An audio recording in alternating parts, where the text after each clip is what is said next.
Boa noite, irmãos. Hoje vamos começar mais um culto, mesmo de maneira virtual, mais uma vez.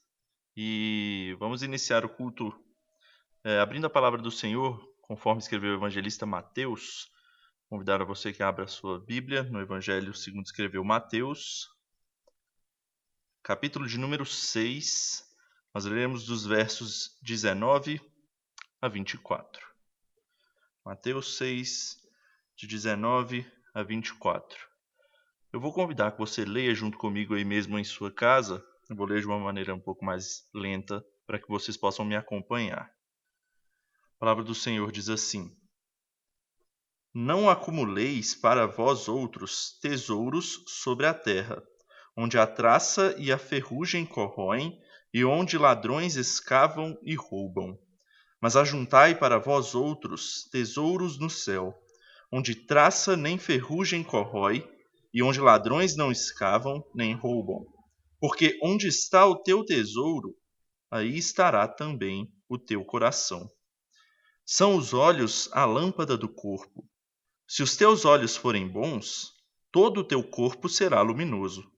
Se, porém, os teus olhos forem maus, todo o teu corpo estará em trevas. Portanto, caso a luz que em ti há sejam trevas, que grandes trevas serão. Ninguém pode servir a dois senhores, porque ou há de aborrecer-se de um e amar ao outro, ou se devotará a um e desprezará ao outro. Não podeis servir a Deus e às riquezas. Vamos orar? Senhor Deus, nosso querido Pai, nós queremos louvar ao Senhor nessa noite.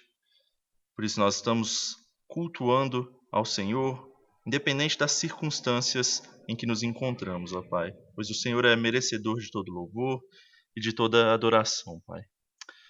Abra o nosso coração, nosso entendimento também, ó Deus, para fazermos todas as coisas aqui, ó Deus, de maneira pensada, com os nossos pensamentos em Ti, para louvar e honrar ao Senhor.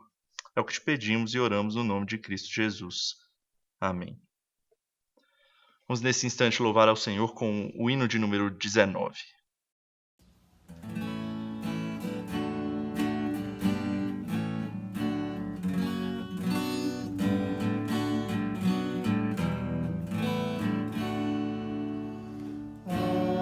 Sublime majestade e glória sobre as delícias do celeste além. Ouve o louvor, os hinos de vitória dos que de ti recebem todo o bem. Vinde ao remido dos filhos de Deus, cantai louvores e alcancem os céus. Nos altos céus, louvor a Deus ressoam, de gratidão ao soberano amor. Os redimidos com fervor entoam, o nome excelso de seu benfeitor. Vinde ao remido dos filhos de Deus, cantai louvores e alcancem os céus.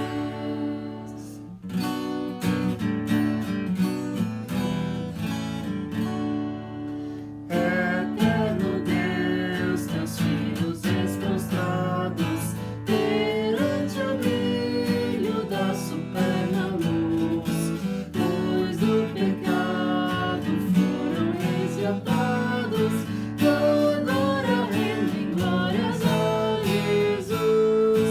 Vinde ao remido dos filhos de Deus, cantai louvores que alcancem os céus. Após cantarmos esse hino, vamos dar continuidade ao nosso culto.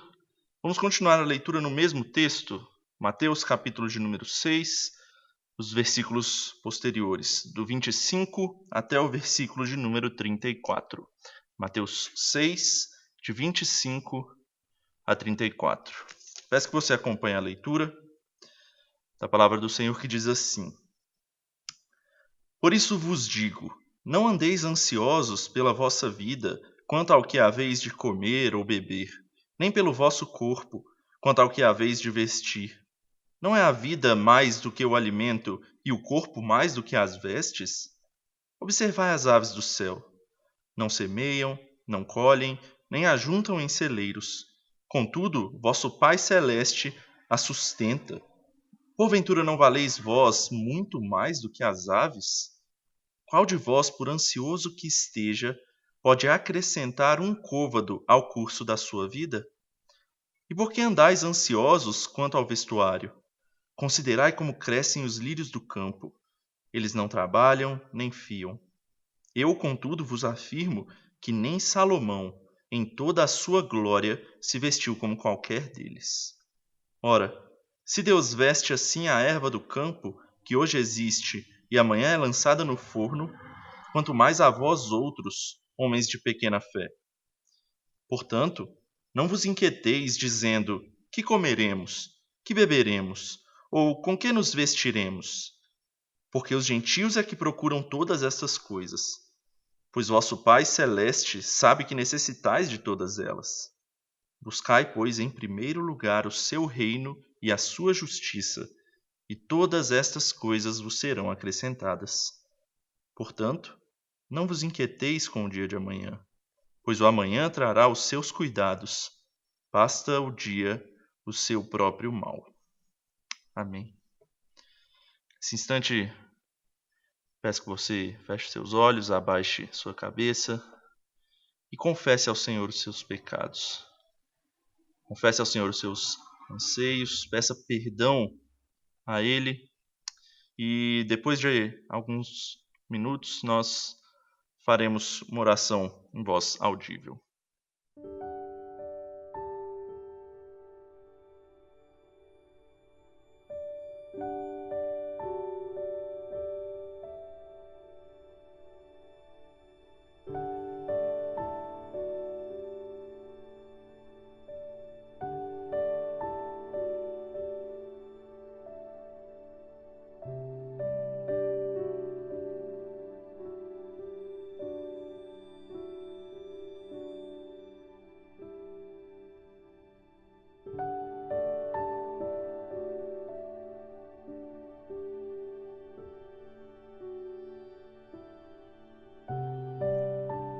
Senhor meu Deus, meu Pai, quero, ó Deus, pedir, ó Pai, que o Senhor possa nos perdoar os pecados, ó Pai. Nós somos falhos, nós somos pecadores, nós frequentemente, ó Deus, nos desviamos do caminho que a Tua Palavra nos diz ser o melhor.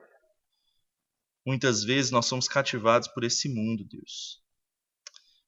E pedimos, ó Pai, que o Senhor nos perdoe os pecados, ó Pai, que o Senhor limpe o nosso coração, para que possamos, ó Deus, louvá-lo da maneira como o Senhor merece, Pai. E obrigado, Senhor, porque por meio do seu Filho Cristo Jesus, nós podemos pedir isso ao Senhor, por intermédio dele, por meio da sua mediação, ó Pai, nós podemos ser perdoados pelo seu sangue derramado na cruz. Obrigado, Senhor, por isso. Nós oramos no nome dele e pedimos. Amém. Vamos cantar o cântico Salvo pela Graça nesse instante. Louvemos ao Senhor juntos.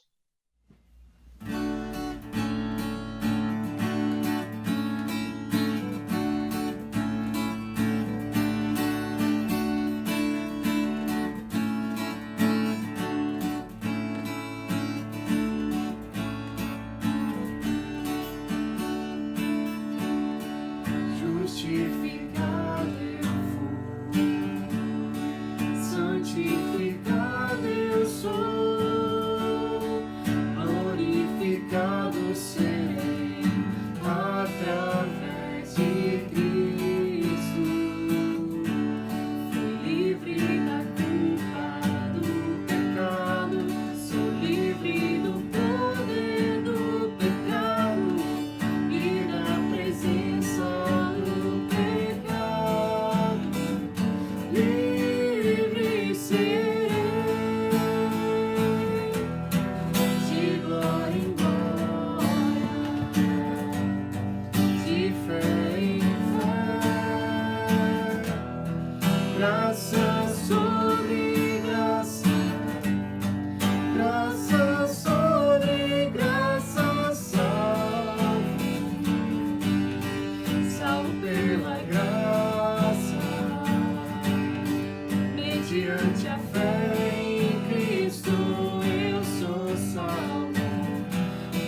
irmãos, dando continuidade ao nosso culto, agora nós iremos ouvir a voz do Senhor, ouvir a sua mensagem para nós nessa noite.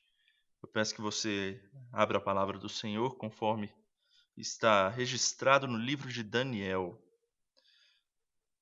Está no Antigo Testamento, é um dos primeiros dos profetas. Na verdade, é o último dos profetas maiores.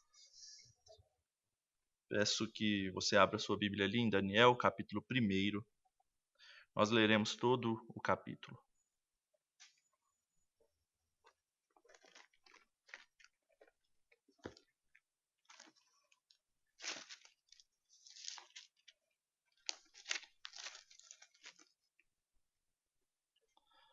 Leamos a palavra do Senhor, acompanhe com fé a leitura da palavra, preste bastante atenção no que Deus tem a dizer através da sua palavra a nós. O texto diz assim: No ano 3º do reinado de Jeoaquim, rei de Judá, veio Nabucodonosor, rei da Babilônia, a Jerusalém e a sitiou. O Senhor lhe entregou nas mãos a Jeoaquim, rei de Judá, e alguns dos utensílios da casa de Deus. A estes levou-os para a terra de Sinar, para a casa do seu Deus, e os pôs na casa do tesouro do seu Deus. Disse o rei a Aspenaz, chefe dos seus eunucos, que trouxesse alguns dos filhos de Israel, tanto da linhagem real como dos nobres, jovens sem nenhum defeito, de boa aparência, instruídos em toda a sabedoria, doutos em ciência, versados no conhecimento, e que fossem competentes para assistirem no palácio do rei e lhes ensinasse a cultura e a língua dos caldeus. Determinou-lhes o rei a ração diária, as finas iguarias da mesa real e do vinho que ele bebia, e que assim fossem mantidos por 3 anos, ao cabo dos quais assistiriam diante do rei. Entre eles se achavam dos filhos de Judá, Daniel, Ananias, Misael e Azarias. O chefe dos eunucos lhes pôs outros nomes, a saber, a Daniel o de Beltesazar, a Ananias o de Sadraque, a Misael o de Mesaque e a Azarias o de Abednego. Resolveu Daniel firmemente não contaminar-se com as finas iguarias do rei, nem com o vinho que ele bebia. Então pediu ao chefe dos eunucos que lhe permitisse não contaminar-se. Ora, Deus concedeu a Daniel misericórdia e compreensão da parte do chefe dos eunucos. Disse o chefe dos eunucos a Daniel: Tenho medo do meu senhor, o rei, que determinou a vossa comida e a vossa bebida. Por que, pois, veria ele o vosso rosto mais abatido do que os dos outros jovens da vossa idade? Assim poríeis em perigo a minha cabeça para com o rei. Então disse Daniel ao cozinheiro-chefe, a quem o chefe dos eunucos havia encarregado de cuidar de Daniel, Ananias, Misael e Azarias: Experimenta, peço-te, os teus servos 10 dias, e que se nos deem legumes a comer e água a beber. Então se veja diante de ti a nossa aparência e a dos jovens que comem das finas iguarias do rei. E, segundo vires, age com os teus servos. Ele atendeu e os experimentou 10 dias. No fim dos 10 dias, a sua aparência era melhor. Estavam eles mais robustos do que todos os jovens que comiam das finas iguarias do rei. Com isto, o cozinheiro-chefe tirou deles as finas iguarias e o vinho que deviam beber e lhes dava legumes. Ora, a estes 4 jovens Deus deu o conhecimento e a inteligência em toda a cultura e sabedoria. Mas a Daniel deu inteligência de todas as visões e sonhos. Vencido o tempo determinado pelo rei para que os trouxessem, o chefe dos eunucos os trouxe à presença de Nabucodonosor. Então o rei falou com eles, e entre todos não foram achados outros, como Daniel, Ananias, Misael e Azarias. Por isso passaram a assistir diante do rei. Em toda a matéria de sabedoria e de inteligência, sobre o que o rei lhes fez perguntas, os achou 10 vezes mais doutos do que todos os magos e encantadores que havia em todo o seu reino. Daniel continuou até o primeiro ano do rei Ciro. Vamos orar mais uma vez? Pai querido, nós louvamos ao Senhor pela Tua palavra. Tua palavra é magnífica, Pai. E ela fala ao nosso coração, nos ensina, nos conforta, nos confronta. E eu peço ao Pai que nessa noite o Senhor faça isso conosco. O Senhor nos alimente através dela. É o que te pedimos no nome de Cristo Jesus. Amém. Certamente, um dos livros mais lidos na história do mundo, pelo menos nos últimos séculos, foi O Pequeno Príncipe. Talvez você nunca tenha o lido, mas certamente já deve ter ouvido alguma de suas frases épicas, como, por exemplo, tu te tornas eternamente responsável por aquilo que cativas. E essa palavra cativar, escolhida pelo autor, ela é extremamente interessante. Bom, no livro O Pequeno Príncipe, o próprio Pequeno Príncipe possui uma rosa em seu pequeno planeta, a qual ele ama de verdade. Mas quando ele vem para a Terra, para o planeta Terra, ele encontra várias outras rosas iguais à dele e ele se entristece, achando que a sua rosa, antes tão única para ele, agora é completamente igual e comum às outras que ele via. E é nesse momento que aparece uma raposa meio que se escondendo, mas se aproximando dele. E o Pequeno Príncipe pede pergunta para ela se ela pode brincar com ele, pois ele estava muito triste. E pergunta para ela se ela não pode brincar com ele, para que ele possa se alegrar um pouco. Mas a raposa ela é bem direta e responde não, pois ela ainda não havia sido cativada por ele. E o Pequeno Príncipe pergunta: o que seria cativar? E a raposa, enquanto se aproxima e conversa com ele, ela responde: cativar é criar laços. E ela explica. Ela fala ao Pequeno Príncipe que ele era, por enquanto, igual a qualquer outro garoto que ela visse no mundo. Ela não tinha necessidade dele. Mas a partir do momento em que ela fosse cativada por ele, eles teriam necessidade um do outro. E ele se tornaria único para ela, e não mais um garoto como todos os outros que ela via. E a partir daí eles têm uma bela conversa e tudo mais, que eu vou deixar para que você leia no livro se você quiser. Mas com isso a raposa demonstra para ele que o Pequeno Príncipe não precisava ficar triste com a sua rosa. As outras rosas que ele viu eram comuns mesmo, mas a dele não. A dele é a única no mundo para ele, pois ela o cativou. Eu gosto de pensar no significado dessa palavra cativar. Quando você cria laços, ou de uma maneira mais popular, quando você se amarra em algo ou em alguém, é como se você realmente estivesse preso a isso. E daí vem a palavra cativeiro. Quando nós somos feitos cativos, ou no bom sentido aqui, né? É porque nós amamos aquilo que nos cativou. Quer dizer que nós gastamos tempo com aquilo, quer dizer que aquilo passou a preencher um espaço dentro do nosso coração. A raposa, inclusive, diz ao Pequeno Príncipe que foi o tempo que ele gastou com a rosa dele que a fez tão importante. Sabe, esse texto que nós lemos aqui em Daniel tem muito a nos ensinar sobre cativar. O povo judeu, como você pode ter visto no primeiro versículo, foi feito cativo pelos babilônios. Mas, claro, não no bom sentido. Era uma prisão de verdade. Mas esse era o menor dos problemas. O problema maior é quando o coração é que é feito cativo pelo mundo. Mas há boas novas. Esse texto vai nos mostrar que mesmo em meio ao cativeiro, mesmo em meio às seduções que esse mundo usa para nos cativar, há algo maior que deve nos prender. Em resumo, o que esse texto vai nos ensinar nessa noite é que se estivermos cativos à verdade, não há estratégia desse mundo que nos afaste do Senhor. Nós vamos ver isso em duas partes. Primeiro, nós veremos que a estratégia desse mundo é cativar o nosso coração. Se você olhar o primeiro versículo, verá que ele nos diz que Nabucodonosor, o rei da Babilônia, ele foi até Jerusalém e a sitiou. A grande cidade do povo de Deus, onde o templo estava construído, a habitação do Senhor, sim, essa cidade foi tomada pelos babilônios. Mas o texto também nos diz algo interessante.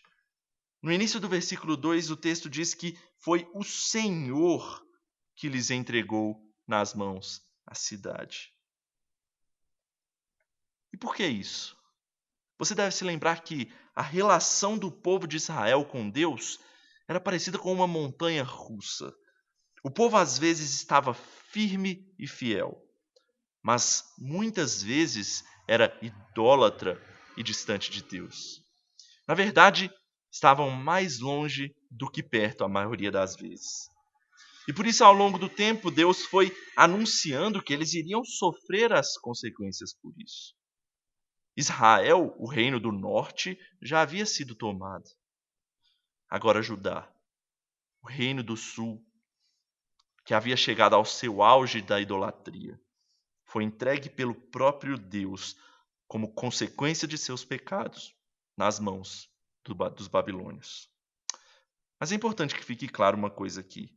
Nabucodonosor tinha um grande poder, ele tinha um grande exército, é verdade, mas foi Deus que permitiu que a cidade de Jerusalém e o seu próprio povo fosse tomado.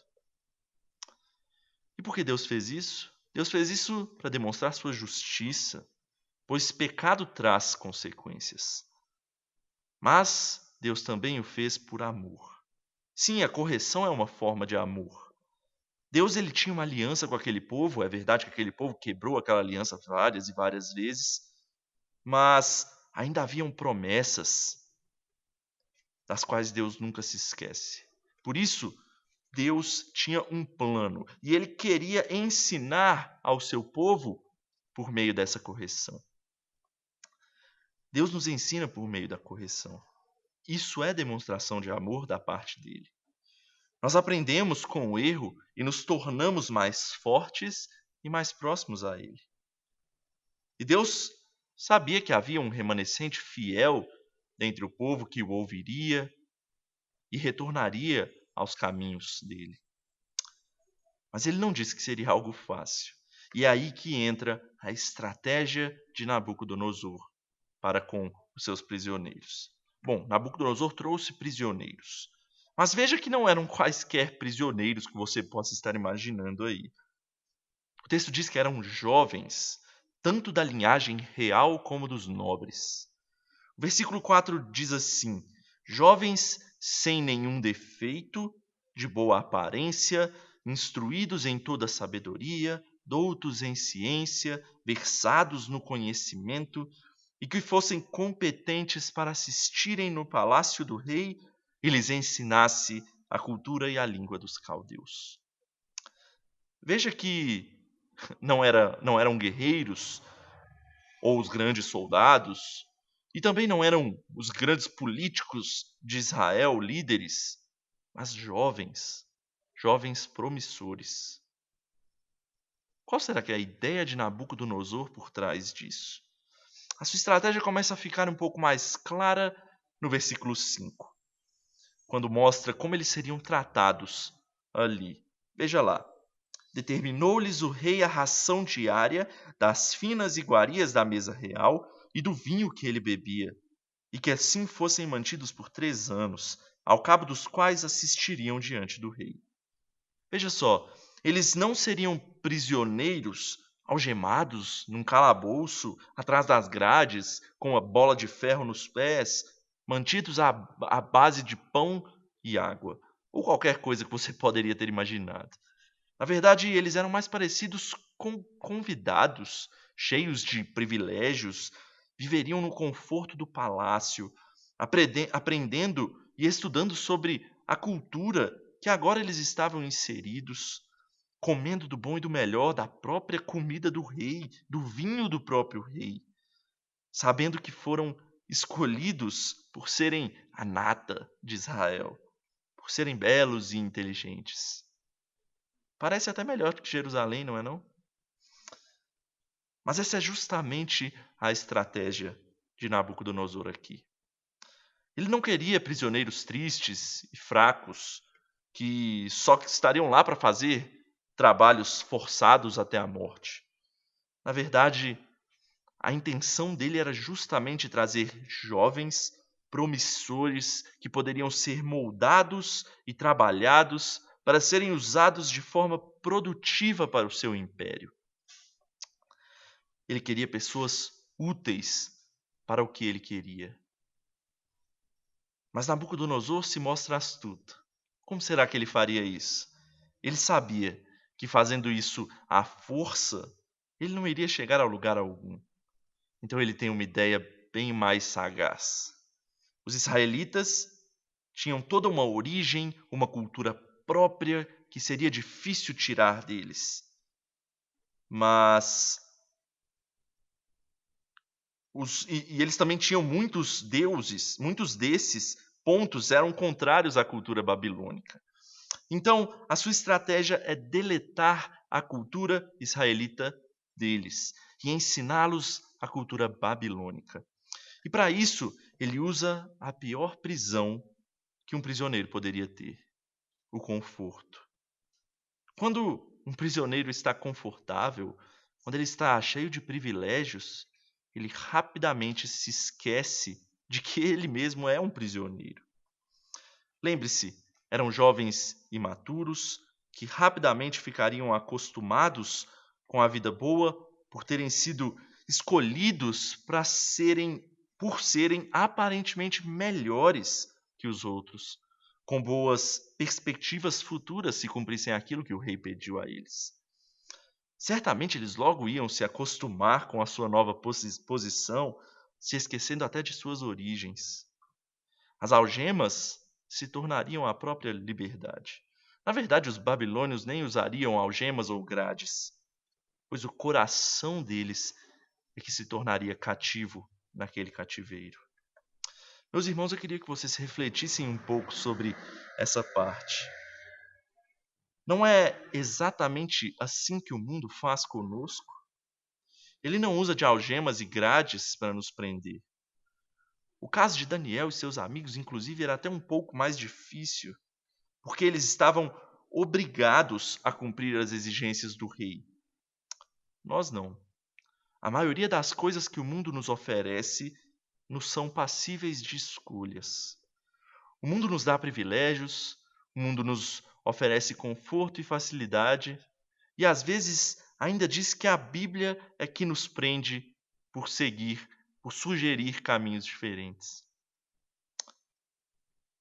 Por exemplo, qual o problema de ir um pouco além no namoro? Todo mundo faz isso. Se não chegar ao ato sexual, nem pecarei. Pode dizer o jovem que se acha puro ao falar tal coisa. Ou então, qual o problema de ficar na roda de piadas de mau gosto? Nem sou eu que estou falando, só estou descontraído um pouco, cultivando as amizades, diz o crente que se esconde no trabalho. Esses são exemplos corriqueiros de coisas que o mundo faz, acha normal e nos chama para ser igual a eles. E o pior é que muitas vezes nós escolhemos ser iguais a eles. Raramente pensamos nas consequências dessas coisas, como o próprio mundo faz.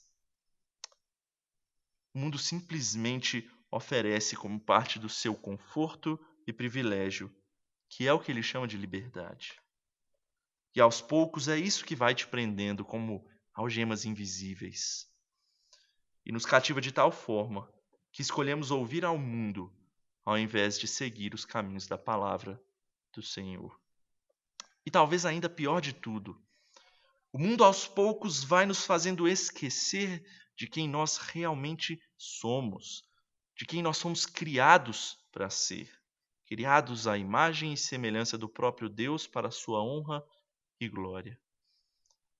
É por isso que os babilônios modificaram os nomes dos jovens judeus. Daniel, Ananias, Misael e Azarias são nomes que apontam para o verdadeiro Deus. Daniel, por exemplo, significa Deus é o meu juiz. Mas os nomes modificados estavam apontavam todos agora para nomes de deuses lá da região da Assíria. A estratégia de Nabucodonosor envolvia os fazer esquecer de suas histórias, de sua origem, cativando seus corações com confortos e privilégios. Aos poucos, as mentes daqueles jovens estariam pensando conforme os padrões babilônicos e não mais conforme os padrões que aprenderam toda a sua vida em Israel. As suas identidades não haveria nem espaço para se lembrarem de quem eram anteriormente. Meus irmãos, essa é a estratégia de Nabucodonosor. E frequentemente é a estratégia que o mundo usa também para conosco. Em resposta a isso, qual deve ser a postura dos servos de Deus? Bom, esse é o nosso segundo ponto. Nós veremos que a estratégia do crente é permanecer cativo à verdade de Deus. O texto diz no versículo 8 assim: resolveu Daniel firmemente não contaminar-se com as finas iguarias do rei, nem com o vinho que ele bebia. Então pediu ao chefe dos eunucos que lhe permitisse não contaminar-se. A primeira coisa que me chama a atenção neste versículo é a sinceridade de Daniel. Ele não dá desculpas. Ele poderia dizer, por exemplo, estou de dieta, ou sou alérgico, como muitos cristãos poderiam fazer com medo de dizer a verdade, o que reflete uma grande falta de fé. Daniel não. Daniel, ele é fiel, ele diz a verdade. Ele diz diretamente que não quer contaminar-se. A resposta que ele receberia, ele deixou a cargo do próprio Deus.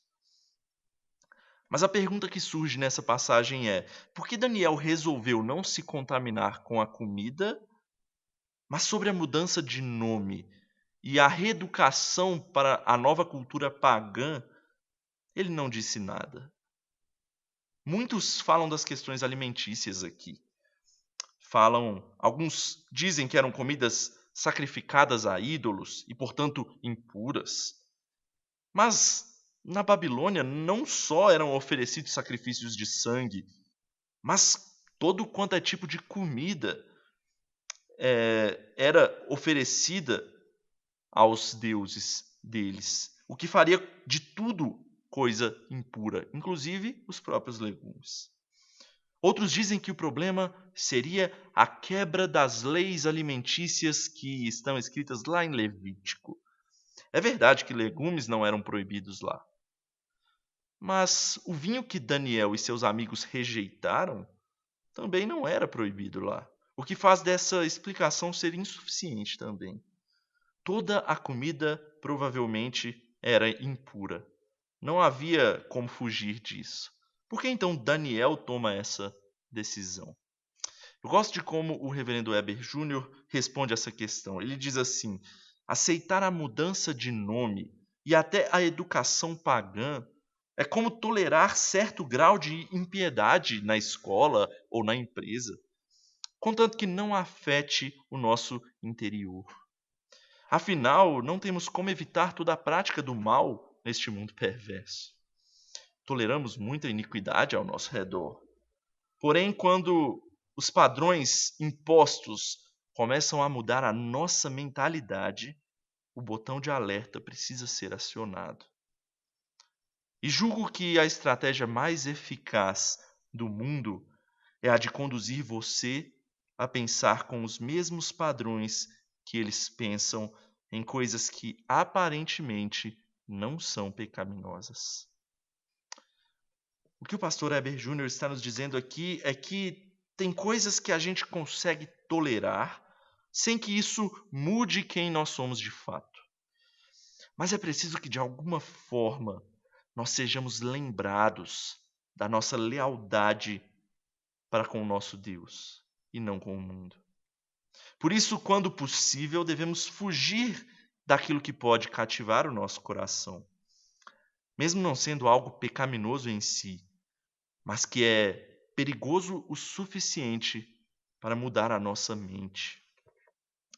Quando percebemos que algo assim pode acontecer, devemos ficar alertas, a fim de lembrarmos a nós mesmos a quem nós somos de fato leais, a quem de fato pertencemos. Quero dar alguns exemplos sobre esse assunto. Muitas vezes nós caímos nisso e nem percebemos. Achamos que estamos fazendo o que é correto e quando vemos, na verdade, estamos pensando de uma maneira muito mais parecida com aquilo que o mundo diz do que com aquilo que a palavra de Deus nos fala. E esses exemplos, eles são dados pelo próprio Reverendo Heber Júnior num livro chamado Amando a Deus no Mundo. Eu apenas os adequei para a nossa realidade, mas eu sugiro grandemente essa leitura. Primeiro, por exemplo, um pai de família que dá o melhor de si para oferecer o melhor para a sua família. Bom, não há nada de errado nisso. Mas, se pensar bem, o que ele quer dizer com esse melhor? Uma boa escola? Uma boa faculdade? Roupas adequadas? Uma casa confortável? O carro do momento? Todas essas coisas são coisas que o dinheiro pode comprar. E sabe quem diz que isso é o melhor?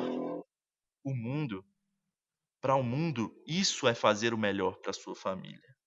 A Bíblia, no entanto, ensina que o melhor que um pai pode dar à sua família não tem absolutamente nada a ver com dinheiro ou coisas materiais.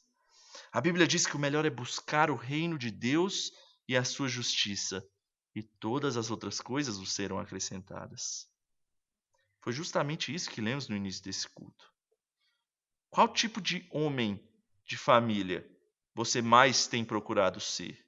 Que prioritariamente busca o conforto da família ou que busca prioritariamente o reino de Deus? Um segundo exemplo também envolvendo a família, talvez um dos mais falados no nosso momento, sobre ter filhos. Enquanto a Bíblia diz que ter filhos é uma bênção, que feliz é aquele que enche a sua casa deles, o mundo diz que ter filhos é o início da falta da liberdade de um casal.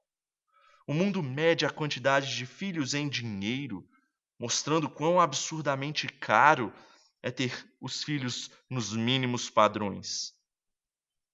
E diga-se de passagem que não são os padrões bíblicos. O problema que eu estou levantando aqui não é que é errado que não queiramos, que não possamos ter muitos filhos ou coisa e tal. Existem casos em que é válido e santo aguardar, esperar, ter poucos filhos. O problema aqui não é esse.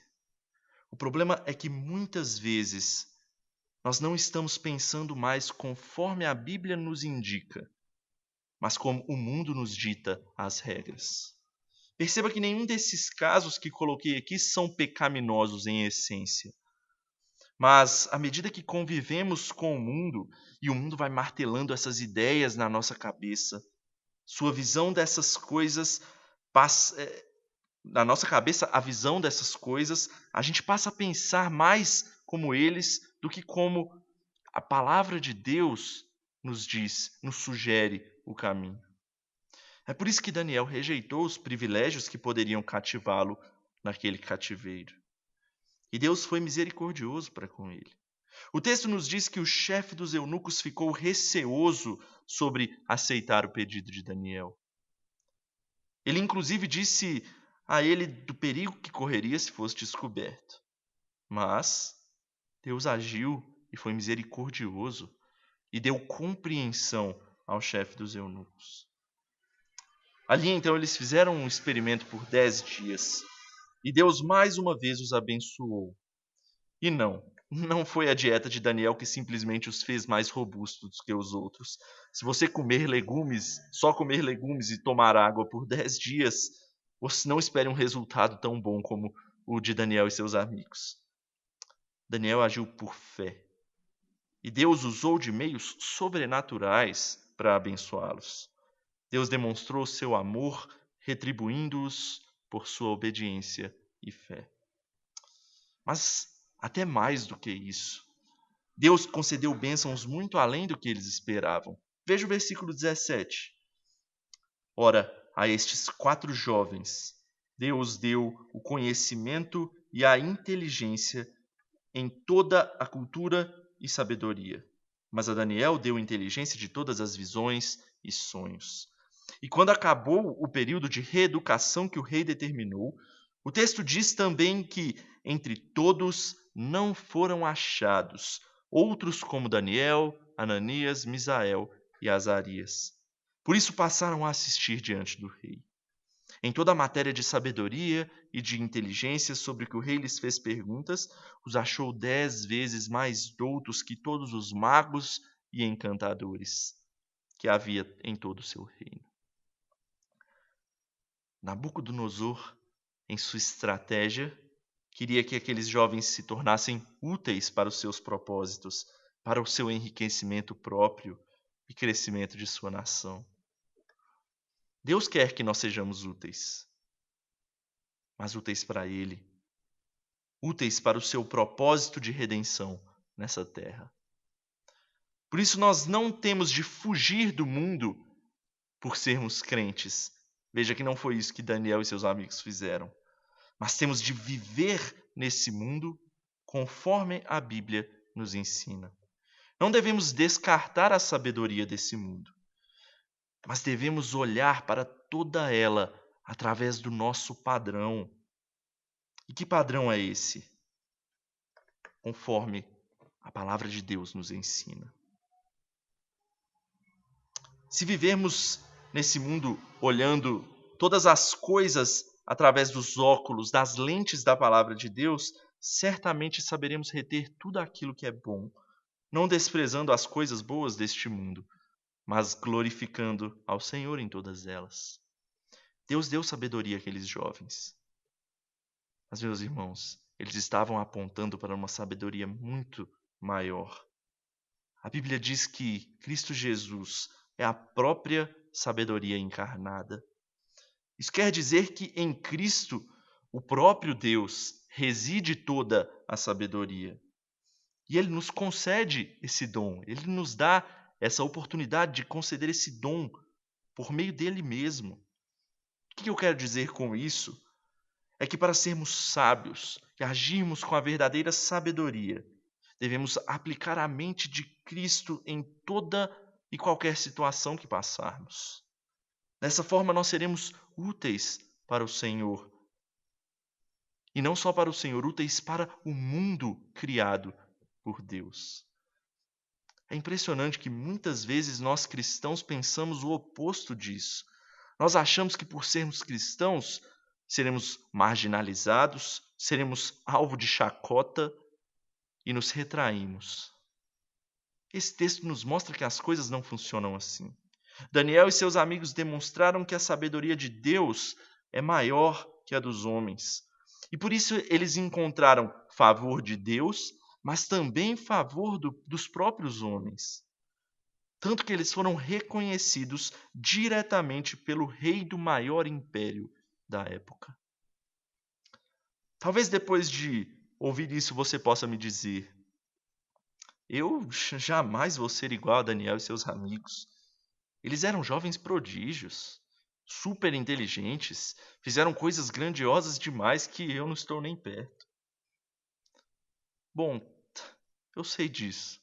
Eu não espero que eu ou a maioria dos cristãos sejamos como Daniel em sua grande sabedoria. Nem que estejamos preparados para enfrentar impérios, fornalhas e leões. Na verdade, essas coisas nos apontam para algo maior. E é por isso que devemos sempre nos lembrar de Cristo, pois Cristo viveu perfeitamente por nós, fazendo aquilo que nós não conseguíamos fazer. Meus irmãos, nós não precisamos provar nada que esse mundo nos diga que deveríamos, pois Cristo já pagou o preço por nós. Ele tomou os nossos medos, os nossos desvios e todo o mal que nos algemava e prendia, que ele encravou na cruz do Calvário, nos salvando pela sua própria morte. Mesmo que você já tenha errado em algo, ou que ainda erre neste mundo, que às vezes volte a ser influenciado pelos prazeres desse mundo. Se você crê em Cristo Jesus, Deus não olhará mais para o seu erro, mas ele verá o sangue de Cristo derramado em seu favor e o perdão de pecados que ele oferece. Isso não quer dizer que nós podemos pecar à vontade, mas que nós aguardamos o momento em que seremos feitos puros plenamente, e até lá devemos viver uma vida que reflita a forma como ele viveu. Queridos, Deus demonstra seu amor por nós em qualquer situação que seja quando nós confiamos nele. E mesmo vivendo em um mundo caído, presos em um corpo contaminado pelo pecado, em Cristo nós temos a verdadeira liberdade. Não essa liberdade que o mundo diz que nos dá, uma liberdade que não olha para as consequências, que quando nos cativa, na verdade nos torna mais presos ao pecado. Em Cristo nós somos livres da culpa e do poder do pecado, como nós cantamos mais cedo. E um dia seremos realmente livres da presença do pecado em um mundo completamente redimido. O autor de O Pequeno Príncipe, Saint-Exupéry, ele acertou em cheio quando disse a sua famosa frase: "Tu te tornas eternamente responsável por aquilo que cativas." Essa é uma baita verdade. Olhe para você mesmo e reflita. Quem mais tem te cativado? Os privilégios desse mundo ou a cruz de Cristo? Essa é a pergunta mais importante. Quem realmente tomou o seu coração? E não há possibilidade de servir aos dois. A Bíblia nos diz que não podemos servir a dois senhores.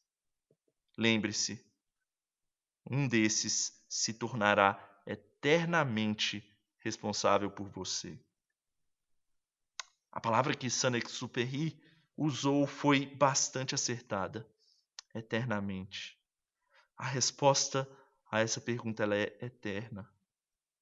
A liberdade que o mundo te oferece ela é passageira. A de Cristo é para a vida inteira. Sejamos radicais como Daniel e seus amigos e rejeitemos as coisas deste mundo que podem corromper a nossa mente, mas também nos enchamos da sabedoria do próprio Deus. Sejamos fiéis ao Senhor, ou seja, vamos resistir ao mal e nos submeter à sua palavra. É isso que ele espera de nós. E através disso nós estaremos eternamente com ele, cativos a ele e cativados também por ele, como a verdadeira liberdade que ele nos oferece. Vamos orar? Querido Pai, obrigado porque o Senhor cativou o nosso coração. Obrigado porque o Senhor nos tomou para si, Pai. E agora nós vivemos neste mundo caído, mas de uma maneira completamente diferente, Pai. Pois sabemos que há uma esperança para todo esse problema.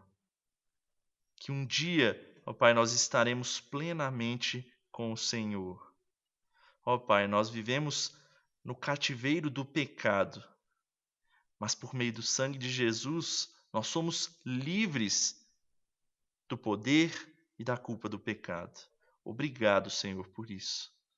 Coloque cada vez mais esse ensinamento na nossa mente e nos nossos corações.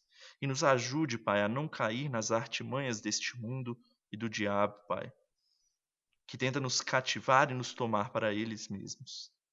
Senhor, nos ajude a viver olhando para a sua palavra. É o que eu te peço, no nome de Cristo Jesus. Amém. Meus irmãos, vamos louvar ao Senhor mais uma vez. Vamos cantar aquele cântico que diz quebrantado. E cantemos ao Senhor com todo o nosso fervor e adoração nessa noite. Vamos louvar a Ele.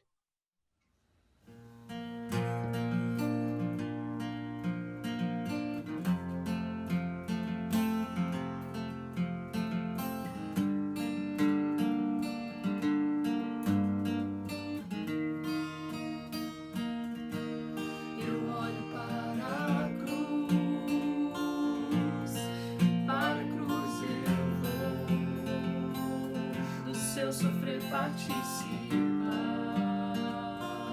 da sua obra vou cantar,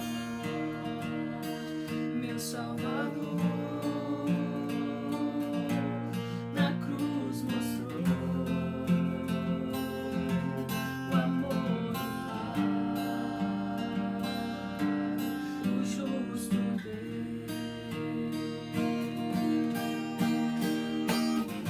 Pela cruz me chamou, gentilmente me atraiu e eu, sem palavras, me aproximo, quebrantado por seu amor.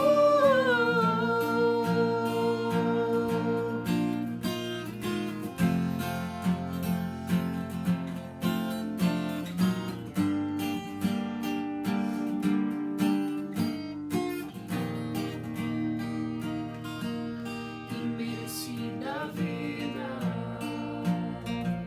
de graça recebi, por sua cruz,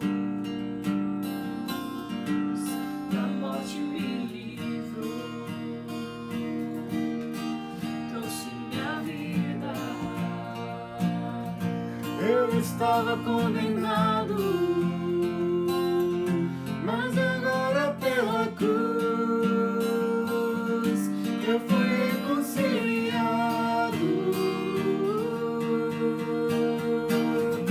Pela cruz me chamou, gentilmente me atraiu e eu, sem palavras, me aproximo, quebrantado por seu amor. Pela cruz me chamou, gentilmente me atraiu e eu, sem palavras, me aproximo, quebrantado por seu amor. Impressionante é o seu amor.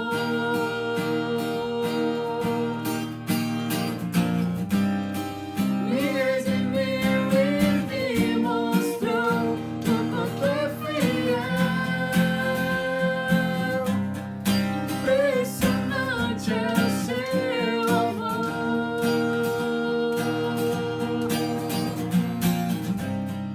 Me redimiu e me mostrou o quanto é fiel. Pela cruz me chamou, gentilmente me atraiu e eu, sem palavras, me aproximo, quebrantado por seu amor.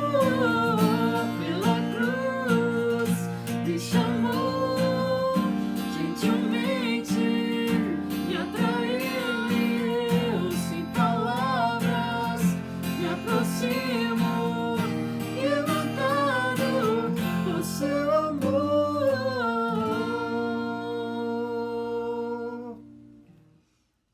Meus irmãos, estamos chegando à final de mais um culto. Nós damos glória ao Senhor por termos a oportunidade de louvá-lo.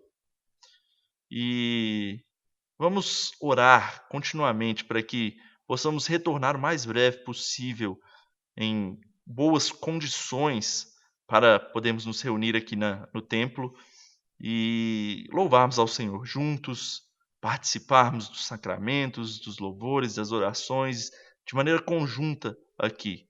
Vamos orar para que isso termine o mais rápido possível. E vamos orar para encerrar o culto dessa noite também.